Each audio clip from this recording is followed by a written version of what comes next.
And she was everybody's favorite Hindu Indian prosecutor and attorney general and senator, and now she becomes black. But, you know, I met her daddy, fine gentleman, Professor Harris. And the problem with her being black is Professor Harris says he's Caucasian, mixed Irish and Hindu. He doesn't have any black ancestors, but his Irish ancestors owned a lot of slaves in Jamaica and had them to work on plantation. So if mama is on the birth certificate listed as a Caucasian, daddy says he's a Caucasian Hindu and has no black ancestors, how did she get to be black? Hey, Trump 2024. Trump 2024. Trump, ay, Trump, ay, Trump, ay, Trump, ay, Trump 2024.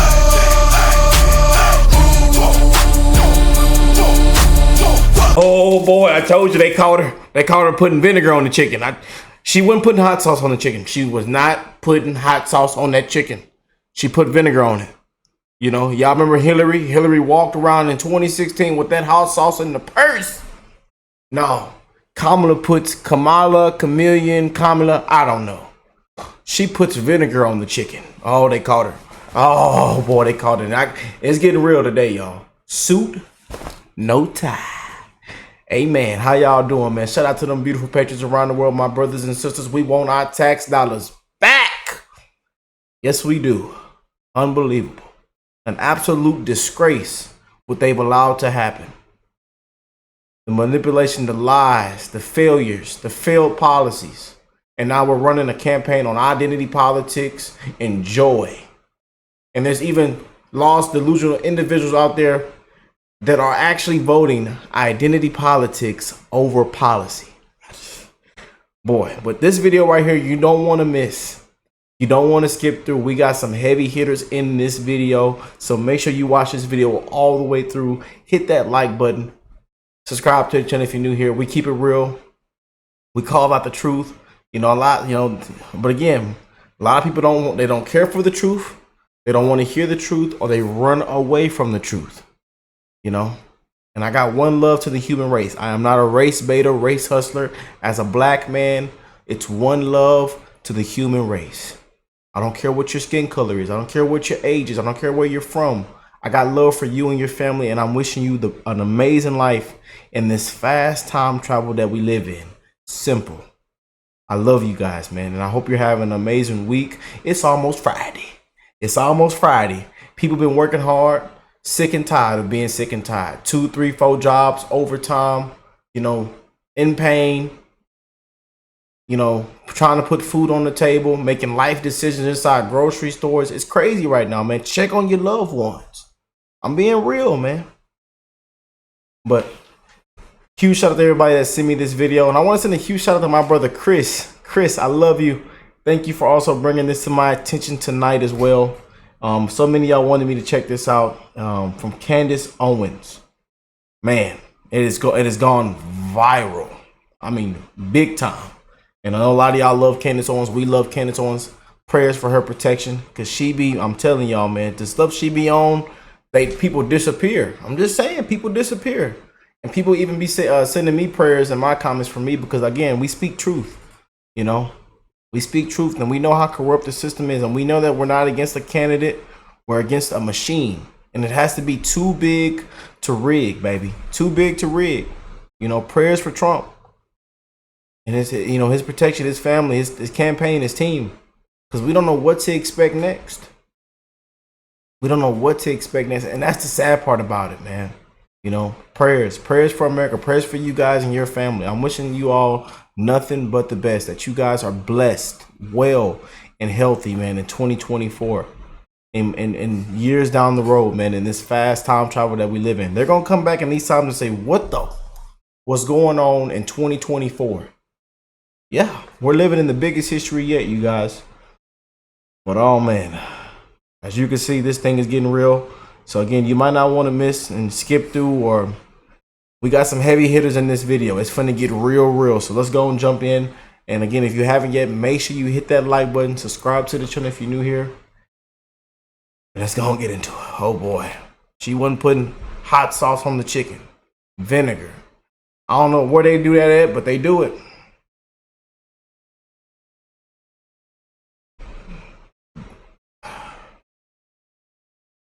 First black woman president. Unbelievable. And can't tell you, and they really think that. And they can't tell you not one good reason to cast a vote for this. You know, word salads, can't complete a sentence, repeats the exact same thing. Well, you know, what's your plan on the economy? The middle class. I'm from the middle class. The exact same thing. We used to cut our front, everybody used to get their lawns cut and, you know, keep our grass nice and cut. When you ask about the border, I was a prosecutor. Again, I don't know how I don't see how she makes it past 150 on that map, y'all. I don't see how she wins this. I'm just being honest, you know. And it has to be too big to rig. So we encourage you all to go out and vote. Now, let me shut up and let me jump in. I apologize.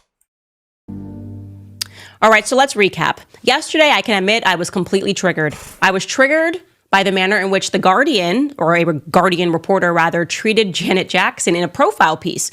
It was very obvious they were trying to do the wacko jacko bit again, like they did with her brother. So to remind you, Janet Jackson brought up in her interview human trafficking, child trafficking, and the journalist then decided to heavily imply that Janet Jackson was just nuts to pretend that we have a child trafficking issue in this country.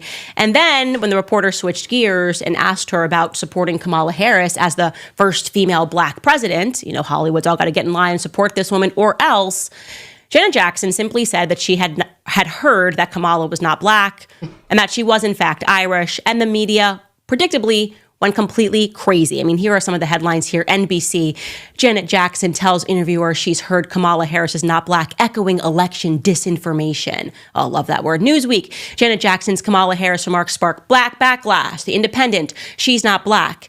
Janet Jackson makes shocking comments about Kamala Harris's heritage. And of course, the New York Times, Janet Jackson repeats false claims about Kamala Harris's race. False claims. So to be clear, all Janet Jackson said was, quote, "That's what I heard, that she's Indian, that her father's white. That's what I was told. I mean, I haven't watched the news in a few days. I was told that they discovered that her father was white." Okay? That is all that she said that led to all of this craziness in the media trying to paint her like she was some sort of a psycho.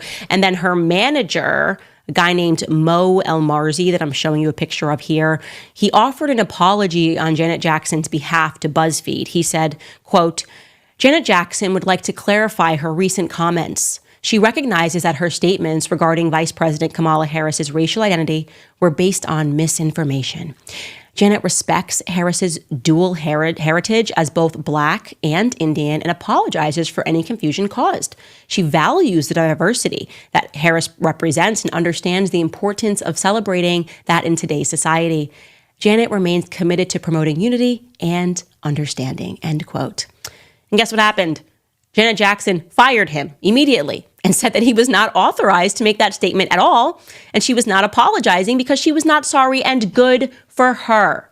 I'm glad she fired him. I am so tired of people being so fake, having to apologize for something that should not have yielded any response from the media. In fact, it should have been the opposite. They should have went ahead and investigated the claim that Kamala Harris is black, gotten to the bottom of it fully.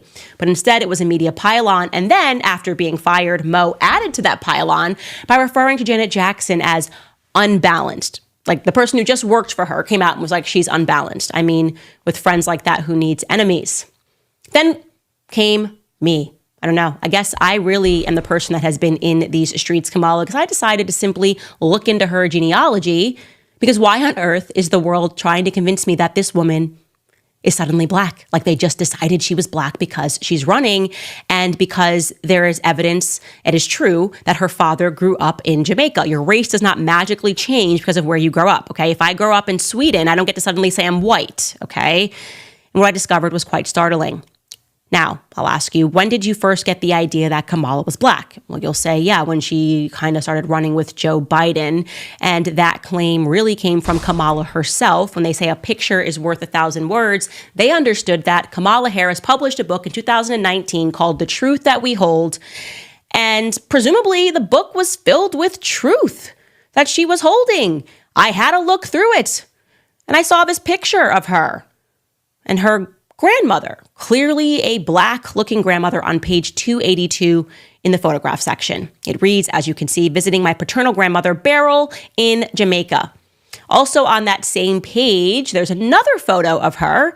Again, you can see it's black and white. I'm not quite sure why it is black and white, but it says, when I was 10 months old, I visited Spanish Town, Jamaica. This is me with my mother and my paternal grandfather, Oscar Joseph. And now this guy looks mixed. He looks Asian of some description, but you can see the idea here is that she's definitely trying to introduce, in a manner of photos, things that make her race look more complicated. So I just decided to investigate that, and immediately things got weird, very weird. First and foremost, because it was very easy for me to determine via just a light search online that Beryl, her alleged paternal grandmother that you just saw, died 4 years before Kamala was born in 1960. So last night we decided to continue our research to see if we could find birth certificates and marriage certificates and death certificates, which could further signify those points. And indeed it did. And it also raised even more questions about her genealogy. So let's go through those. Here is the birth certificate for her paternal grandmother. This is Kamala's paternal grandmother, Beryl. Okay, now you can see on this birth certificate that Beryl is spelled with an I. It's Beryl Magdalene. And you can see the reason why we know this is the correct Beryl is because the mother is listed as Iris Finnegan. Later on, we're going to show you in the book, she names Iris Finnegan as her great grandmother. So that would be Beryl's mother. So we have the right woman. Also, formerly, her maiden name is Allen. That is true. It also says here that she's born in October of 1917 in St. Anne. That's the St. Anne parish of Jamaica. And again, you can see it says that it is signed by Iris Finnegan. Very clearly, this is the woman that we are looking for. This is Kamala's grandmother, alleged grandmother, Beryl. It's also interesting, by the way, that it lists her great-grandmother as a seamstress because Donald Harris, Kamala's father, wrote in a 2020 piece called Reflections of a Jamaican Father, quote, Miss Iris, that again would be his grandmother, was the mother of 8 children, too, was the sweetest and gentlest person one could meet, but underneath it was a tough farming woman who ran the cane farm at Thatch Walk near Annan Town, jointly owned with her husband, Mr. Christie. Okay, that's weird. So you're telling me that she ran a farm because on that birth certificate it says that actually Iris was a seamstress, but whatever. Let's just park that aside for a second and stick with Beryl, this woman who died before Kamala was born, okay? Because I was feeling pretty certain that not too many people were going to be named Beryl and be born in the St. Anne parish of Jamaica in 1917 to a mother named Iris Finnegan. I felt confident that we could find a little bit more data, and in fact, we did. Okay? Oh boy. First, we stumbled across Beryl's marriage certificate. Okay, so you can see that right here. And now the name spelling has changed. You have Beryl Finnegan spelled with a Y in the same way that Kamala spells it. And it lists their married date as 1944. Again, you can see the parish that is listed is St. Anne Parish. This is where every piece of Beryl's life seems to take place. It reads here that her calling is a barmaid. And something that jumped out at me was the fact that she's married to someone, as you can see, named Lawford Newland. Okay, so Beryl apparently was married more than once because Lawford Newland is not Donald Harris's father, but Beryl is his mother. So just to be clear, again, it says that she married a guy named Lawford Newland in 1944 when she was 25 years old, okay? It's important to note that that would have been 4 years after she gave birth to Donald Harris, Kamala's father. I find that to be very strange. Also, regarding Kamala's father, we cannot seem to locate, regarding Lawland Newland, the person that she married, we can't find him. Can't find him anywhere. We cannot find a birth certificate. We cannot find a death certificate. We can't find a news item or otherwise. I cannot find this alleged Lawford Newland. Oh boy. That apparently her grandma got married to. We also can't find a wedding certificate for Beryl and Oscar Wilde Joseph Brown Harris. That is allegedly supposed to be Donald Harris's father. Okay, so Kamala's grandfather is Oscar Wilde Joseph Brown Harris, and we can't find a marriage certificate between the two of them. That's very strange. As speculated, we were able to confirm that Kamala's Black grandmother that she showed us in that picture died in 1960, before Kamala was born. And I can show you right now her death certificate. Let's take a look at Beryl's death certificate, which confirms. As you can see there, it says that she died in July of 1960. It also tells us on the right-hand side, you guys will probably have to zoom in on this, but she died of a uterine infection. Yeah, I'll pause it for you. Make sure y'all can zoom in, screenshot it, take a picture of it, roll it up, blow it up, put it on a poster, put it on the wall, make sure, you know what I'm saying? Yeah. Oh, boy. Uterine fibroids due to a hysterectomy. It has her listed as 39 years. That's actually a couple of years off from 1917, so somebody may have gotten their math wrong here. But you once again see that it lists her birthplace as St. Anne. And so this is a huge scandal. Just an absolutely huge scandal. Kamala Harris published in her book that she was standing next to her Grandma Beryl. But Grandma Beryl died in 1960, 4 years before Kamala Harris was born. So who the hell is the real Beryl? Who that is? Who that is right there? Who that is? Who that is? I told you she putting vinegar on that. She wouldn't put no hot sauce on that chicken. Granddaddy went out there picking a watermelon off the out in the field. Nah, hell nah. Nah. They putting vinegar on chicken. They ain't putting no hot sauce on that chicken like them Patriots. Died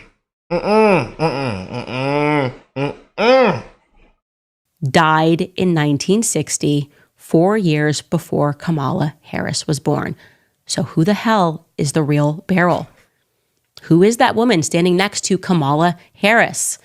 And do you know what I noticed about that woman standing next to her? She looks a lot like the woman that Kamala claims in her book is her great-grandmother, Iris. Now, that's Iris Finnegan. Here's the book with my great-grandmother, Iris Finnegan in Jamaica. Now, I'm going to give you the side-by-side of Iris and her alleged daughter, Beryl, who died at 39. Now, that woman on the right is not 39 years old. She's clearly much more advanced in her age. I mean, we know black don't crack. I mean, that's just a scientific fact. So I would put that woman on the right-hand side, who she tried to pass off as Beryl, and I think is the exact same person. I would say that woman looks to be about 65. And then it looks like she's more advanced on the left-hand side. The great-grandmother, that's the same person. When I just believe my own eyes, we're looking at the same person. Yeah. What do you guys think when you look at those photos?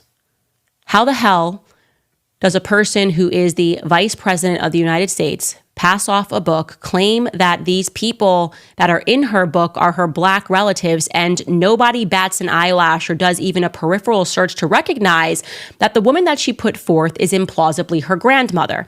And by the way, I'm going to say this and people can be offended, but the first thing that I thought when I saw the photo of her sitting on her great-grandmother's lap was that this doesn't look like a grandparent affection going on here. Like, this woman looks like she could be working for the family. Quite literally, I thought to myself, this woman looks like she could be the help. And I thought that because there's a lack of affection there. Do you know what I mean? But there's no, like, in both of the photos, there's a lack of affection. It's just like a woman standing next to her. And I obviously know that was a circumstance. When you're talking about a family that had a ton of plantations, which is the reality. She descends from Irish slavers. That is a fact that Kamala Harris cannot deny. She descends from wealthy Irish slavers who virtually they did own the town. They named the town. It was Hamilton Town, then it was Brownstown in Jamaica. He had over 1,000 slaves, okay? It would follow that there would be help around the house. And I'm just going to put here as a question mark, not as a fact. If they're looking at some of these photos of people who became like family and they're trying to pass them off like relatives, again, not a fact, a huge question mark, but my instinct tells me that that person is actually not her family member. And if it is, well, Kamala's got some explaining to do. How did she meet Grandma Beryl almost 20 years after Grandma Beryl died? Because Kamala Harris looks to be about 20 in that photo that she presented. Then there's another bit of a mystery, as I said. If Beryl married after her or before her wedding when she was 25 years old to the missing Newland, if anybody can find Newland, please let me know. But if Beryl married at some point Oscar Wilde Joseph Brown, where is their marriage certificate? And where is their divorce certificate? Again, I'm only prodding the narrative here because I'm going to need proof that she's Black. The media has now made this a thing, and now you made it so much of a thing that you're attacking people like Janet Jackson when she asks a very reasonable question that you should be able to respond to. And now we have a verifiable lie that Kamala Harris told in her book, or a big uh-oh, because, if I'm being nice, I guess sometimes you think when you're publishing a book that it's a photo of you and your grandmother that you never met or never could have met. Maybe Kamala was just confused and thought it was her grandma, but it was a grandmother that she had, again, never met. Media should be on this, and they should be asking her this question. How did you make this significant of a blunder in your book? And isn't it quite ironic that every photo that you have presented, two of which look like they're the exact same person, one aged on, which begs the question, is that even Kamala Harris in her lap? I don't know. Again, we're at the beginning of this investigation. But it's interesting that amongst all of the relatives, so many Irish white slavers, the only photos that she chose to put in this book are the ones that make it look as though she might be Black. And we have just significantly and without question debunked one of those photos. Also, there's something else that I notice about Beryl and Oscar, this alleged married couple, right? Our alleged husband and wife. Each of them are listed as having a lot of siblings. Oscar's siblings are named Hildred May Harris, Newton Alexander Harris, and Ina Doreen Harris. I cannot find a single photo of these siblings. Now, why am I looking for it? Well, because people take family photos all the time. Tons of this stuff is on the internet. I mean, one of those people lived until 2005. Ina Doreen Harris allegedly lived until 2005. I would just like to see a photo to confirm that these are Black relatives. I just want to confirm their race. Can't find a trace. Similarly for Beryl Finnegan has siblings too. Their names are Abraham Judah Finnegan, Noah Pendergast Finnegan, Bernard Washington Finnegan, and Gloria Eugenie Hill. Where are they? Or where are any photos of them, presuming that they've passed? Where are the photos of them? They've got to be somewhere, right? Something very suspicious is going on. I don't know how it is plausible, guys. Do not allow the media to gaslight us. It is not difficult, okay, for a person that is running for president of the United States to have a tidy background. This is my mom. This is my dad. This is my grandma. That it always seems to be the case that right before they run, they introduce like one or two photos that they allege are from their childhood. This is my grandma. This is my mom. And if you ask any more questions, I'm going to scream at you and call you a racist, is completely ridiculous. We now have a scandal on our hands, okay? And again, this is the tip of the iceberg. I'm going to keep going. I'm going to keep looking for these relatives. I'm going to confirm that all of these people are in fact Black. I find it strange, just as a little tidbit, that when you go on these genealogy websites, you can see that there's somebody managing the profile. All of the people that are managing the profile for Kamala's relatives are white. What interest would white people around the United States have in managing the profile for this Jamaica family? Unless Well, unless what Janet Jackson said was true, and that these are her white Irish relatives, and she's been hiding that fact by trying to introduce some random photos of a woman and purporting that that woman is her grandmother. Again, if she's been with you throughout your entire life, Kamala, you could drop some more photos, but no matter what, you lied in your book, okay? You lied in your book.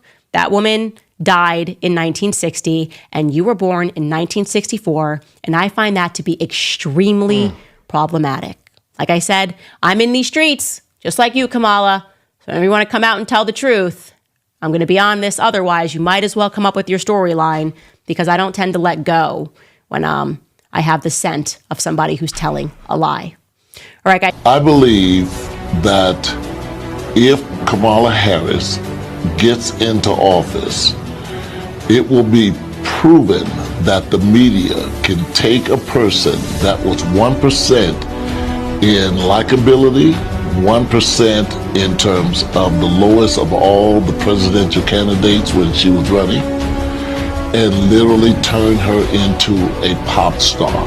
So it's very much so that this nation will not be the same way. And my concern, almost to fear, not to fear, but majorly concerned, because you're talking about a failing economy now. It's just going to go deeper and deeper into inflation, and the economy will be a wreck. So we have a lot to pray for in this nation. If we don't pray, God knows, like he said in his word, if my people which are called by my name will humble themselves and pray and seek my face and turn from their wicked ways, then will I hear from heaven and I'll heal their land and forgive them of their sins. Our land needs healing. Give us 4 more years, God. Give us, America needs 4 more years of an aggressive leadership. Not a passive leadership, but an aggressive leadership to make a difference